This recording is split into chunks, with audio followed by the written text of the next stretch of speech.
Hello everyone. देखिए, मैं आज बताऊंगा आप लोगों को next 35 objective questions of strength of material. ठीक है, चलिए शुरू कर लेते हैं। पहला क्वेश्चन है हम लोगों के,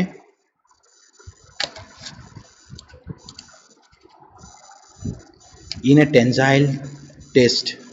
ठीक है, when the material is stressed beyond elastic limit the tensile strain as compared to the stress। देखिए इसमें क्या होगा,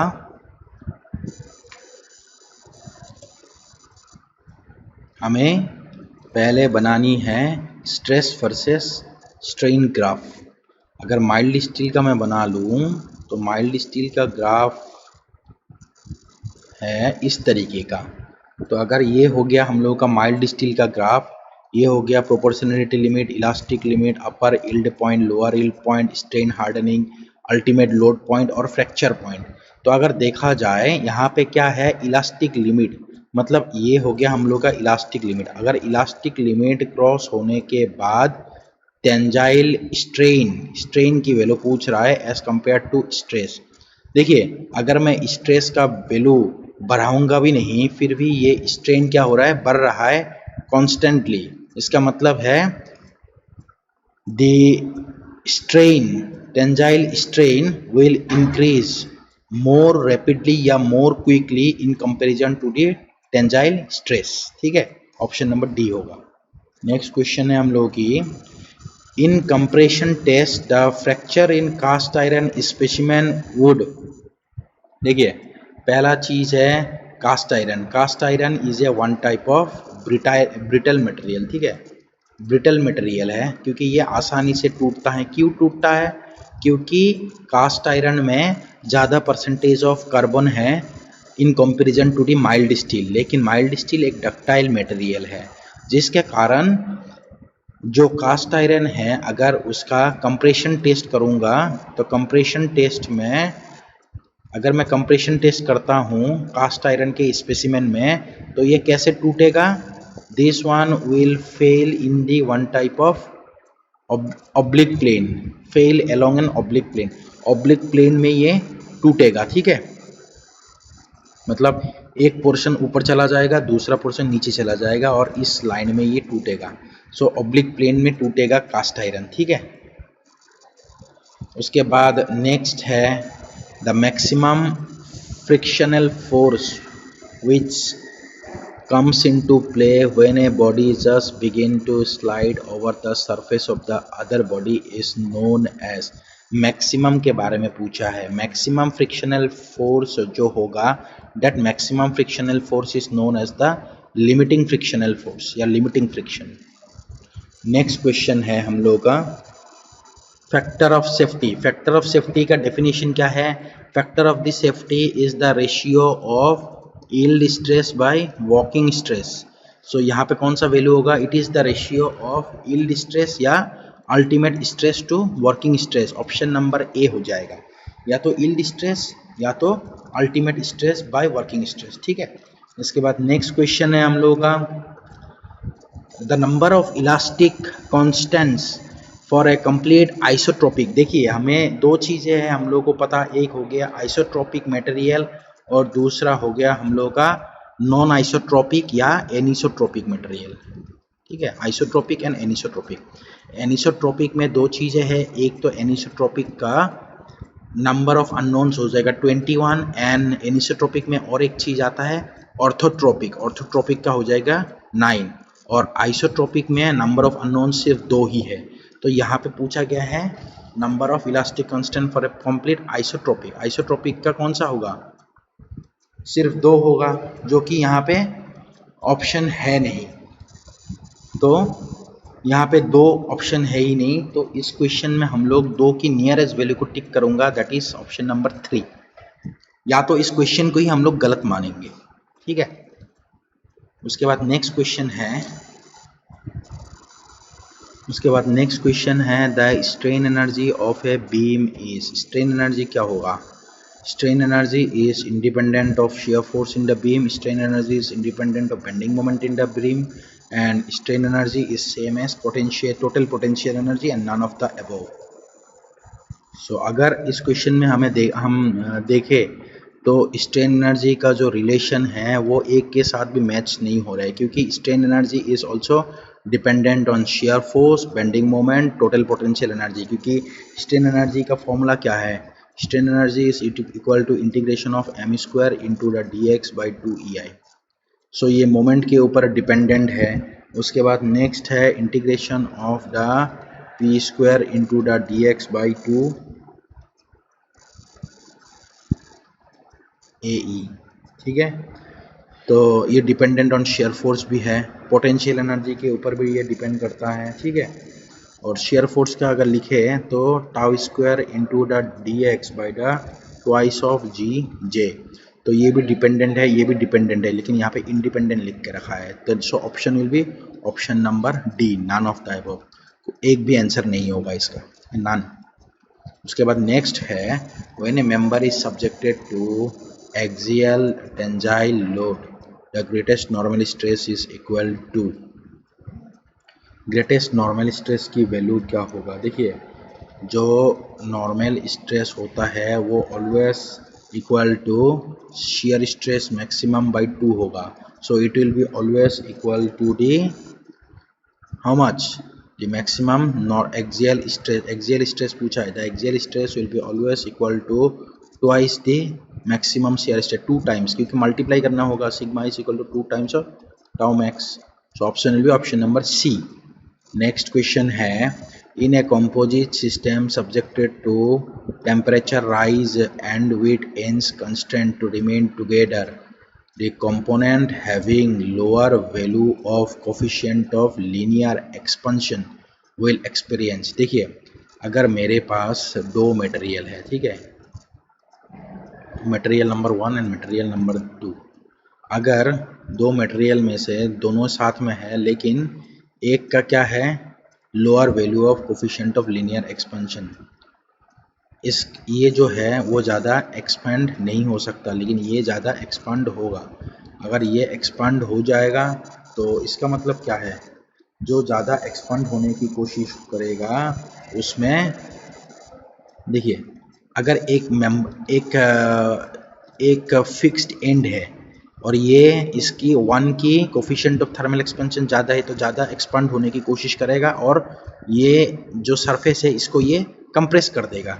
लेकिन इसको ये एक्सपांड नहीं ज़्यादा हो पाएगा, इसीलिए ये इसको कंप्रेस नहीं, इसमें कंप्रेशन नहीं होगा, तो इसमें टेंशन होगा। इसका मतलब है जिसका कोफिशिएंट ऑफ थर्मल एक्सपेंशन कम होगा, ज़्यादा होगा, वो कंप्रेस होगी, और जो जिसका कोफिशिएंट ऑफ थर्मल एक्सपेंशन कम है वो उसका टेंजाइल होगा। तो यहाँ पे लोअर वैल्यू के बारे में पूछ रहा है, तो कम, जिसका कम वैल्यू है तो वो कंप्रेस होगा नहीं, वो टेंजाइल होगा। सो टेंजाइल स्ट्रेस होगा। ठीक है, इसके बाद नेक्स्ट है which material has the highest value of Poisson's ratio। Poisson's ratio किसका सबसे ज़्यादा है? अगर इनमें से मैं देखूँ, सबसे कॉर्क एक मटेरियल होता है जिसका पॉइजन्स रेशियो 0 होता है, और सबसे ज़्यादा जो होता है वो रबर का होता है जिसका पॉइजन्स रेशियो 0.5 होगा।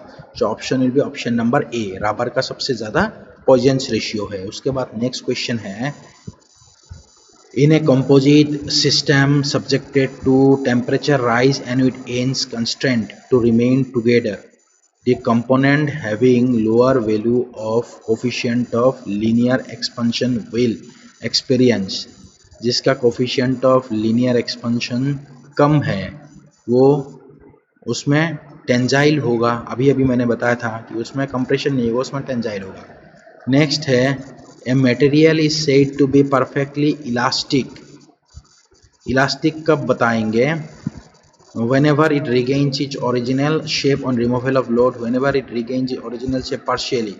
परफेक्टली इलास्टिक के बारे में कहा है, तो इसका मतलब है ये अपना पोजीशन को रिगेन बैक करना होगा। अगर रिगेन थोड़ा बहुत भी नहीं हुआ तो it will not be perfectly elastic. इसका मतलब है option number A, it is said to be perfectly elastic if it regains its original shape on removal of the load।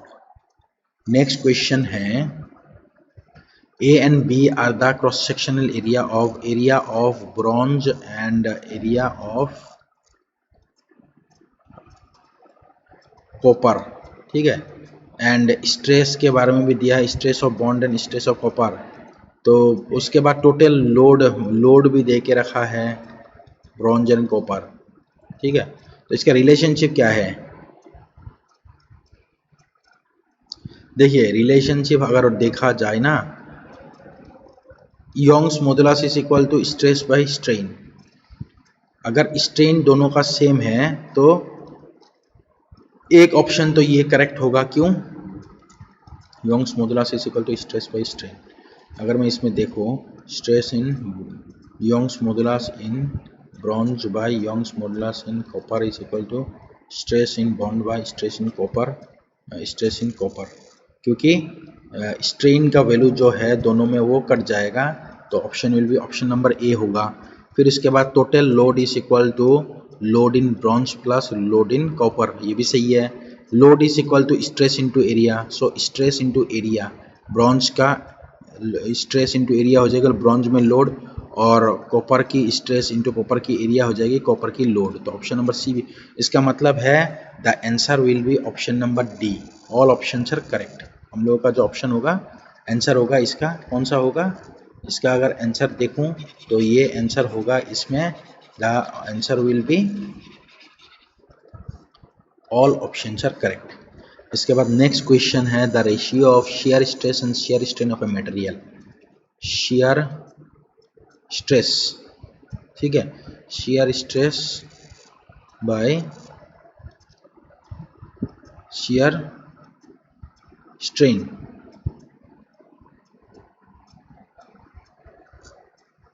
shear strain, a shear strain. The ratio of the shear stress by shear strain of the elastic material is called as modulus of rigidity, both modulus of rigidity and young, ठीक है। Modulus of rigidity भी बोला जाता है या share modulus भी बोला जाता है, ऑप्शन नंबर बी होगा। या तो मॉडुलस ऑफ रिजिडिटी बताया जाता है या तो शेयर मॉडुलस बताया जाता है, दोनों ही सेम है, इसके कारण ऑप्शन होगा हम लोगों का। Next, a load of 1900 Newton is raised at the end of a steel wire. The maximum diameter of the wire so that stress in the wire does not exceed 100 Newton per mm square. Option क्या होगा इसका, formula क्या है, load is equal to stress into area. यहाँ पे load की value है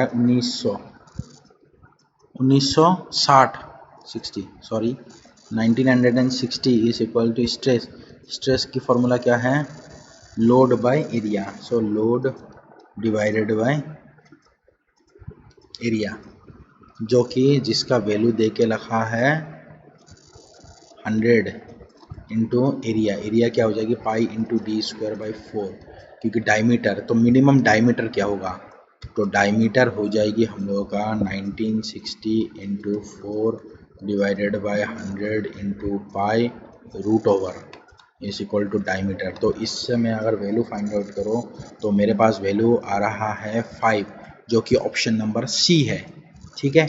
इसके बाद नेक्स्ट क्वेश्चन है, ए बार एल मीटर लॉन्ग, ये बार है, इसका लेंथ है एल मीटर, ठीक है, and having its cross sectional area A, ये जो क्रॉस सेक्शनल एरिया है ये ए हो गया, is subjected to the gradually applied load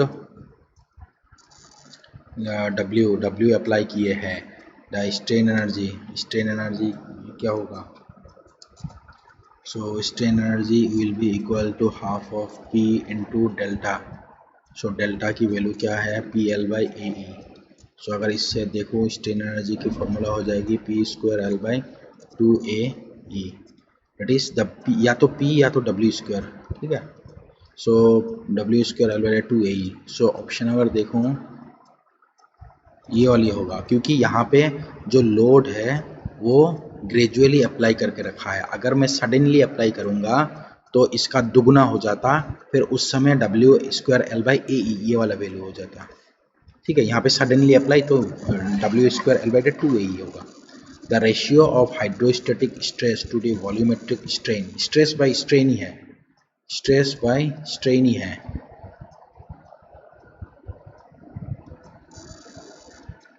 strain.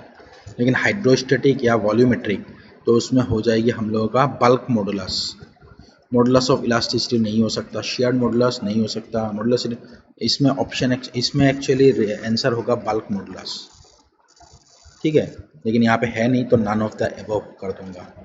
तो उसके बाद नेक्स्ट क्वेश्चन है हम लोगों का the ratio of longitudinal stress to strain with in elastic limit. Stress to strain, the ratio of the longitudinal stress to longitudinal strain within elastic limit is called as। इस ratio के क्या कहेंगे? Shear modulus, bulk modulus, tangential and modulus elasticity. Elasticity modulus या modulus of elasticity, option number A हो जाएगा।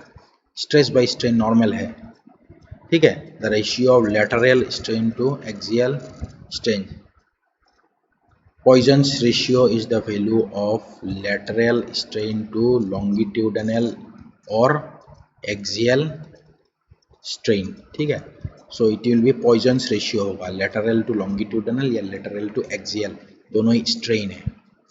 The strain energy due to volumetric strain, strain energy due to volumetric strain value क्या होगा? तो अगर strain energy volumetric strain के लिए पूछा जाए तो आंसर क्या होगा? It is directly proportional to volume, बिल्कुल सही है। It is directly proportional to the exterior of the square of the exerted pressure, बिल्कुल सही है। It is inversely proportional to bulk model, बिल्कुल सही। So option will be option number D, ठीक है, डी करेक्ट होगा। इसके बाद नेक्स्ट है among the following which is least elastic, सबसे कम इलास्टिक कौन सा है? अगर मैं यंग्स मॉडुलस की ग्राफ बनाऊं तो सबसे जो है रबर, सबसे पहले जो आता है वो रबर, उसके बाद कंक्रीट, उसके बाद वुड, उसके बाद बाकी जितने भी मटेरियल है। सो सबसे अगर देखा जाए लीस्ट इलास्टिक वो हो जाएगा, इलास्टिसिटी सबसे कम है वो हो जाएगी रबर, क्योंकि रबर में यंग्स मॉडुलस ऑफ इलास्टिसिटी कम है, ठीक है। What is the limit to Poisson's ratio? Poisson's ratio की लिमिट जो है 0 से लेके 0.5 होगा, यहाँ एक भी वैल्यू नहीं है। So option will be option number D, none of the above. If a composite bar of steel and copper is heated then the copper bar will be, ठीक है। यहाँ पे अगर ये ऑप्शन देखना है हमें पता होना चाहिए coefficient of thermal expansion of steel and copper. Steel का coefficient of thermal expansion of coefficient alpha, coefficient of thermal expansion of steel and coefficient of thermal expansion of copper, इन दोनों का वैल्यू हमें पता होना चाहिए। स्टील का value कितना है? 12 इंटू 10⁻⁻6 पर डिग्री सेंटीग्रेड, और कॉपर का है आपका 16 इंटू 10⁻⁻6 पर डिग्री सेंटीग्रेड।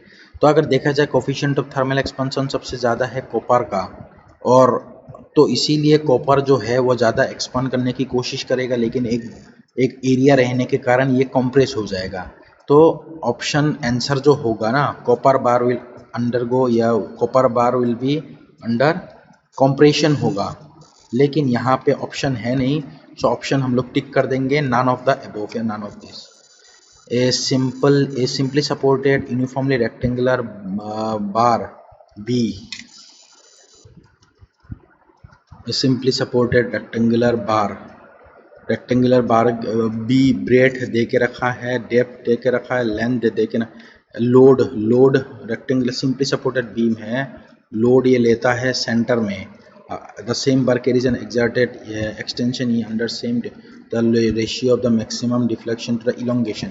देखिए अगर इलोंगेशन की फॉर्मूला देखा जाए delta is equal to the PL/AE, ये हो गया फॉर्मूला PL या WL/, और अगर लोड की फॉर्मूला देखा जाए नहीं, और अगर डिफ्लेक्शन की फॉर्मूला देखा जाए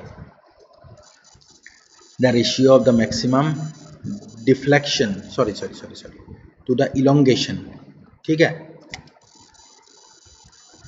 ये जो एक्चुअली मैंने फॉर्मूला लिखा है ये डिफ्लेक्शन की फॉर्मूला नहीं है, ये हो गया फॉर्मूला फॉर डिफ्लेक्शन नहीं, ये this is the formula for elongation, क्योंकि हमें दो फॉर्मूला लिखना है, डिफ्लेक्शन और इलोंगेशन। अब मैं डिफ्लेक्शन की फॉर्मूला लिख रहा हूँ, सेंटर में अगर लोड होगा तो फॉर्मूला हो जाएगी यहाँ पे एक्चुअली W दे के रखा है, P नहीं दे के रखा है। सो मैं P को मैं चेंज कर दूंगा W से, ठीक है, W से चेंज करना होगा। सो W स्क्वायर कितना होगा value, W L cube by the 48 times of EI, ठीक है, ये हो गया फॉर्मूला। सो अगर मैं रेशियो को सब्सटीट्यूट करूं तो इससे वैल्यू आएगा W L cube by 48 EI। I का मतलब है BD cube by 12, B into D cube by 12। I का मतलब है मोमेंट ऑफ इनर्शिया, ये हो गया। और नीचे क्या है, नीचे है PL ना WL by AE। So W मैं कैंसिल कर दूंगा। तो यहाँ से मैं अगर सिंप्लीफाई करूँ दोनों चीज़ों को, सिंप्लीफाई करने से मेरे पास क्या वैल्यू आएगा, क्योंकि मैंने सारा वैल्यू सब्सटीट्यूट करके रखा है, और सब्सटीट्यूट करने के बाद ई कैंसिल हो जाएगा, ठीक है। उसके बाद एरिया जो है, एरिया का मतलब क्या लिखेंगे, एरिया का मतलब लिखेंगे B इंटू डी कैंसिल हो जाएगा। तो अगर मैं इसके साथ और D यहाँ पे 2 बच जाएगा, D स्क्वायर हो जाएगा।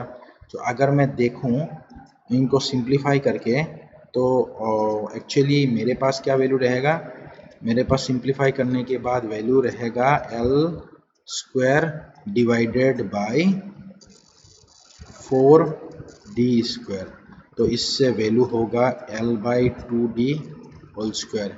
सो ऑप्शन कौन सा होगा, so the option will be option number C, L by 2D whole square, ठीक है।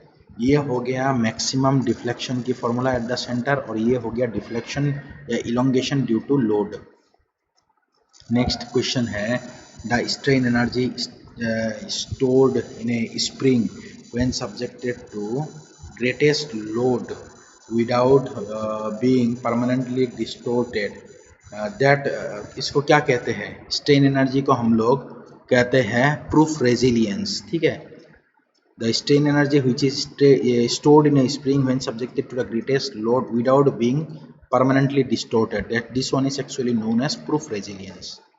इसके बाद नेक्स्ट क्वेश्चन है a material which obey Hooke's law, ठीक है, is subjected to direct stress sigma 0 at its elastic limit, which of the following statement is true। कौन सा statement सही होगा, strain is equal to stress by Young's modulus, बिल्कुल सही।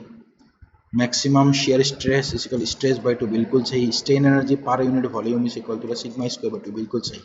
So all option will be correct. So option will be option number D, all option will be correct, ये होगा, ठीक है। उसके बाद नेक्स्ट क्वेश्चन में आ जाते हैं। The greatest load which a spring can carry without getting permanently distorted is called as the that greatest load। उस greatest load को हम लोग क्या कहेंगे, ठीक है। Without permanent deformation, the greatest load is termed as the proof load, ठीक है। ग्रेटेस्ट लोड को हम लोग बोलते हैं प्रूफ लोड, और स्ट्रेन एनर्जी को बोलते हैं प्रूफ रेजिलियंस। ध्यान रखना, ये वाले में, इस वाले क्वेश्चन में है ग्रेटेस्ट स्ट्रेन एनर्जी, और ये वाले क्वेश्चन जो है इसमें है ग्रेटेस्ट लोड। तो दोनों ही, एक हो गया प्रूफ रेजिलियंस, स्ट्रेन एनर्जी को कल कहते हैं ग्रेटेस्ट को प्रूफ रेजिलियंस, और ग्रेटेस्ट लोड को कहते हैं प्रूफ लोड। उसके बाद नेक्स्ट क्वेश्चन है which one of the following statement is false. Mild steel has 2 yield point, सही है। Mild steel so strain hardening, बिल्कुल सही है। माइल्ड स्टील से डिक्टम, बिल्कुल सही है। मतलब तीनों ही करेक्ट है, so none of the above हो जाएगी फॉल्स। उसके बाद नेक्स्ट क्वेश्चन है if the Young's modulus of elasticity of a material, देखिए यंग्स मॉडुलस की value is twice the rigidity modulus then Poisson's ratio के, हम लोग के पास एक फॉर्मूला है Young's modulus of 2g into 1 plus mu. अगर 2g का वैल्यू है ई कैंसिल हो जाएगा, तो पॉइजन्स रेशियो हम लोग का क्या हो जाएगा, पॉइजन्स रेशियो की वैल्यू हो जाएगी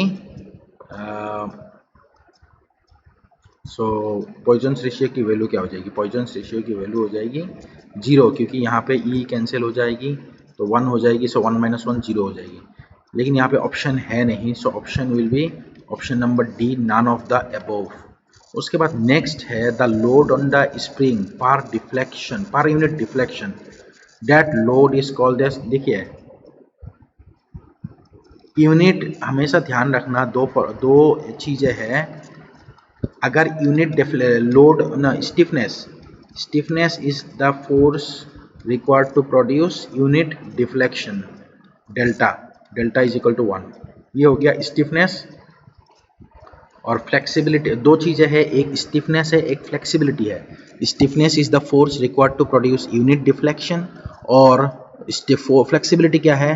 flexibility is the deflection which is required to produce unit force. So यहाँ पे flexibility is the inverse of stiffness. तो यहाँ पे यूनिट डिफ्लेक्शन के बारे में पूछा है, तो हम लोग का आंसर हो जाएगी स्टिफनेस, ऑप्शन नंबर ए।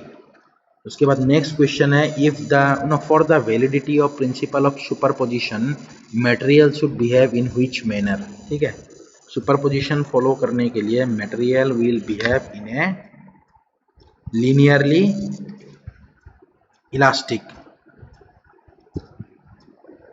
कौन सी तरीके से ये बिहेव करेगा? It will behave in the form of a linear elastic. उसके बाद नेक्स्ट क्वेश्चन है, gradually applied static load do not change with time there. कौन सा चीज अप्लाई मतलब चेंज नहीं होता अगर ग्रेजुअली अप्लाइड है? Gradually applied load there which one does not changes? Their magnitude does not changes, their direction does not changes, their point of application does not. All options are correct, so option will be option number A.